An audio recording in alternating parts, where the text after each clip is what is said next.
Guys, welcome to my vlog. Panibagong araw, panibagong videos na naman natin gagawin.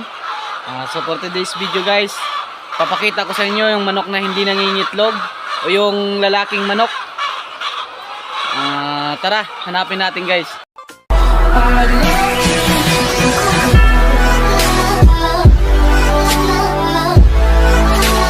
Yan guys, maghahanap tayo ng RTL na hindi nangingitlog.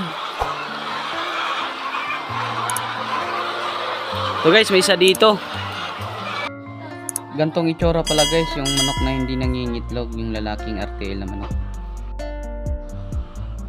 Kung makikita nyo guys sa paa, iba yung kulay, dilaw yung kulay ng lalaking RTL na manok. Yung sa babae naman guys, puti at saka may tahod siya guys. Mabilis naman yan guys mahalata. Makikita nyo sa katawan at saka sa palong. Ibang iba siya guys sa mga babaeng RTL na manok. Kikita nyo yung palong. Tingnan mo yung palong niya guys, pulang pula. Sa mga babae, ayan, hindi masyado mapula. Tsaka yung niya guys, mahaba. Yung ayan tsaka yung makikita nyo guys, yung nakalaylay sa kanya mahaba kumpara sa babaeng inahing manok, maiksi lang.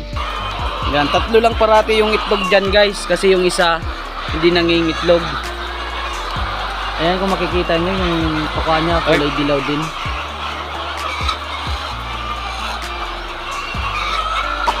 Ayan guys, lalaki din yan guys, hindi nangingitlog yan. Ayan guys, kung makikita nyo may may tahod. Lalaking RTL na manok. Makikita nyo ang katawan mataba kasi hindi nga siya nangingitlog, hindi katulad ng mga inahin. Hindi masyado mataba yung mga katawan ng inahin kasi araw-araw sila nangingitlog. Ito panay kain lang naman to guys, hindi siya nangingitlog kaya yung katawan niya maganda. Ganyan po yung itsura guys ng mga RTL na nangingitlog o yung babaeng RTL. Nakikita nyo naman sa palong guys.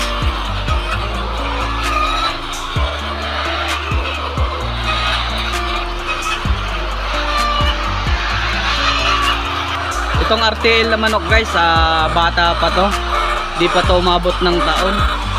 Kaya kung makikita nyo sa egg nya, magaganda pa yung egg nya, wala pang butik-butik. Hindi katulad ng matatandang manok guys, maraming butik-butik yan pag nangingitlog. Ito makapal pa yung balat nya. Yan. Tsaka madalang yung luno niya pag batang RTL pa guys. Hindi katulad ng matatanda. Nako, isang tray na yung makukuha mong luno niyan. Dito mga 3 piraso lang guys.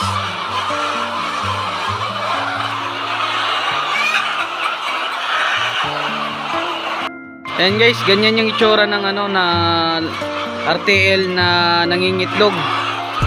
Hindi masyado mahaba yung nakalaylay sa kanya. Ito guys kasi yung lalaking RTL guys mahaba yan. Tsaka yung palong nya malaki at mataba.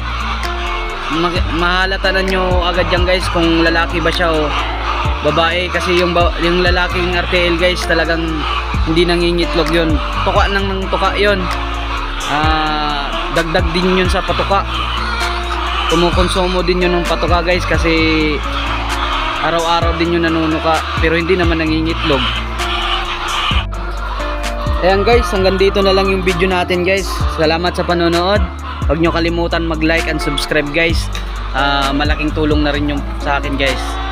Thank you guys.